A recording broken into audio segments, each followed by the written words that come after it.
தற்போதைய அண்மை தகவலை பார்த்து கொண்டிருக்கிறோம். இல்லாத சார்களை உருவாக்கி இழிவான அரசியல் செய்யும் ஒரே சார் பழனிசாமி தான் என ரகுபதி தெரிவித்திருக்கிறார். அமைச்சர் ரகுபதி தெரிவித்திருக்கக்கூடிய அந்த அண்மை தகவலை நாம் பார்த்து கொண்டிருக்கிறோம்.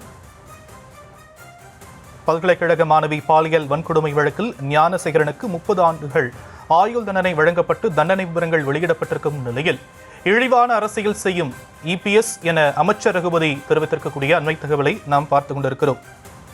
இல்லாத சார்களை உருவாக்கி இழிவான அரசியல் செய்யும் ஒரே சார் பழனிசாமி தான் என அவர் தெரிவித்திருக்கிறார். அது குறித்தான அண்மை தகவலை பார்த்து கொண்டிருக்கிறோம்.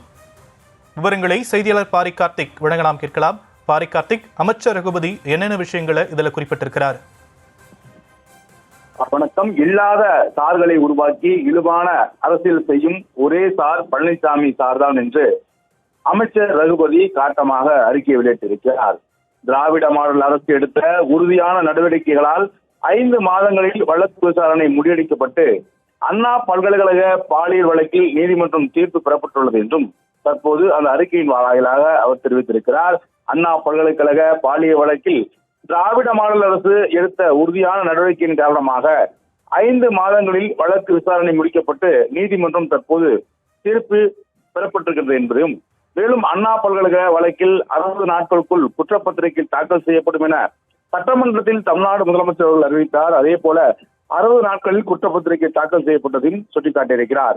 நீதிமன்றத்தில் தமிழ்நாடு அரசு எடுத்து வைத்த சாட்சியங்கள் வலுவான வாதங்கள் மூலம் விரைவாக தீர்ப்பு பெறப்பட்டிருக்கு, நீதி உறுதி செய்யப்பட்டிருக்கிறதையும் என அமைச்சர் ரகுபதி தெரிவித்திருக்கிறார். மேலும் பெண்களுக்கு எதிரான குற்றங்களை தடுப்பதிலும் பாதிக்கப்பட்டோர் நீதியை விரைவாக பெற்றுத் தருவதிலும் தமிழ்நாடு முதலமைச்சர் அவர்கள் தலைமையிலான திராவிட மாடல் அரசு உறுதியாக இருக்கிறது என்றும் அவர் தெரிவித்திருக்கிறார்.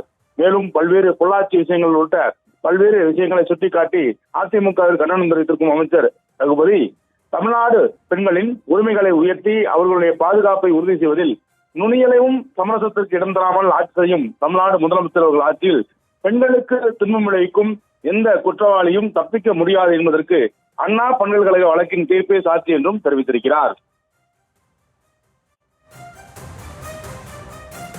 தற்போதைய விவரங்களுக்கு நன்றி பாரி கார்த்திக்.